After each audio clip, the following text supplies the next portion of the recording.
Before we begin today's episode, I want to ask you for a small favor. If you enjoy deep, meaningful stories about people who changed history through courage and conviction, please subscribe to Impact Makers. And if you're watching on YouTube, a like or share really helps this podcast reach people who might need these stories. All right, thank you. Let's begin. Hello, everyone, and welcome back to Impact Makers. I'm Mahadi.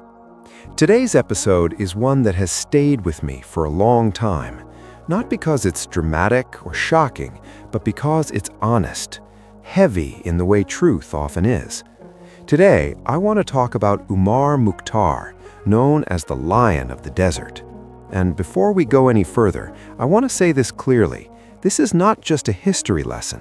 This is a reflection. Because Umar Mukhtar's life isn't locked in the past.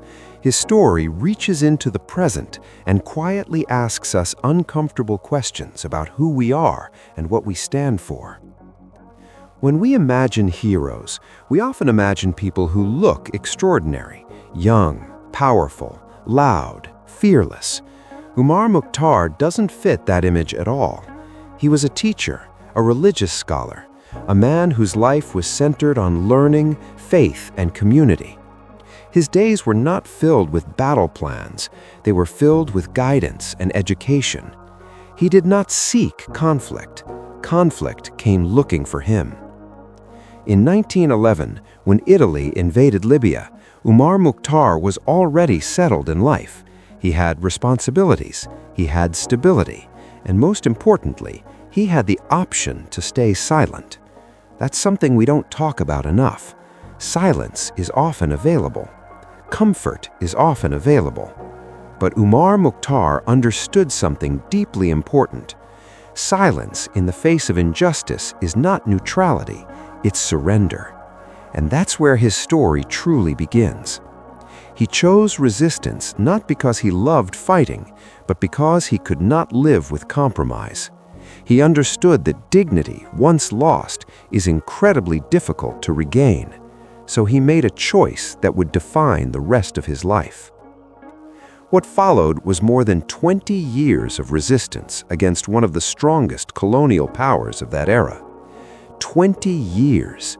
I want you to pause and think about that. 20 years is not passion, it's not adrenaline, it's not a moment of courage, it's endurance. It's waking up every single day knowing the risks and still continuing.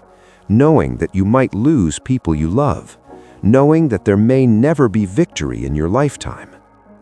Italy came with modern weapons, guns, tanks, aircraft, trained soldiers. Umar Mukhtar had none of that. What he had was knowledge, deep knowledge of the land, and even deeper belief in his cause. He understood the desert in a way outsiders never could. To colonizers, the desert looked empty and hostile. To Umar Mukhtar, it was alive. It was protection. It was strategy. He used patience as a weapon, timing as a shield, movement as resistance. This was not reckless rebellion. This was intelligent defiance. And that's exactly why the Italians feared him. They could not predict him. They could not intimidate him. They could not force him into submission. They called him the Lion of the Desert, and I think that title is more fitting than they ever realized. Lions don't rush blindly. They observe, they wait, they move only when the moment matters. Umar Mukhtar didn't need grand speeches. He didn't need attention. His consistency spoke louder than any words. Now here's a detail that changes everything. Umar Mukhtar was in his 70s while leading this resistance. 70s. At an age when society expects people to rest, to retreat, to step aside, he stepped forward. He rode horses, he planned resistance, he inspired younger generations simply by refusing to abandon responsibility. That completely changes how we define strength. His courage did not come from physical power. It came from clarity. He knew exactly who he was and exactly what he stood for. Purpose doesn't fade with age, it sharpens. And people followed him not because they were ordered to, but because they trusted him. He shared their hunger, their fear, their losses. He never asked anyone to sacrifice something he wasn't willing to sacrifice himself. That kind of leadership is rare in any era. Over time, the Italian forces grew more desperate. They changed their tactics. They used fear as a weapon, collective punishment, prison camps. They tried to break the spirit of the people by making resistance unbearable. And in 1931, after decades of defiance, Umar Mukhtar was finally captured. This moment is often described as the end of his story, but I don't see it that way. I see it as the final test of his character. They put him on trial, hoping to humiliate him, to display him as a defeated old man, to show the world that resistance was useless. But even then, Umar Mukhtar remained calm, composed, grounded. There was no begging, no apology, no regret. And then he said words that history refuses to forget. "We do not surrender. We win or we die." That statement wasn't emotional. It wasn't dramatic. It was settled. Those words terrify oppressive systems because they reveal something powerful. You cannot control someone who has already chosen principle over survival. Umar Mukhtar was executed publicly. The intention was clear. This was meant to end resistance through fear. But history had other plans. Instead of crushing the movement, his execution immortalized him. Umar Mukhtar became more than a man. He became a symbol, and symbols cannot be imprisoned. They cannot be executed. Italy eventually lost control of Libya. Umar Mukhtar didn't live to see that day.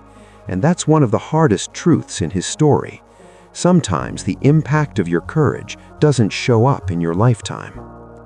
Sometimes you plant seeds knowing you'll never sit in the shade of the tree. And that raises a difficult question for all of us. Are we only willing to do what guarantees success? Umar Mukhtar teaches us that real impact often comes without guarantees. His courage was not fueled by optimism, it was fueled by principle. He didn't fight because he was sure he would win. He fought because surrender was something he could not live with. And that's why his story still matters today. Not because most of us face armies, but because all of us face choices. Choices between comfort and conviction, silence and responsibility, safety and truth. Umar Mukhtar reminds us that courage often isn't loud. Sometimes it's quiet. Sometimes it's slow. Sometimes it's simply refusing to betray your values when no one is watching. That's why he belongs on Impact Makers. He wasn't extraordinary because he wanted to be remembered. He was extraordinary because he refused to compromise who he was. Before we close, if this episode gave you something to reflect on, I'd really appreciate it if you subscribed to the channel, left a like, or shared this episode with someone who values meaningful stories. Your support helps keep these conversations alive. This has been Impact Makers. I'm Mahadi. Thank you for listening. Until next time, choose courage.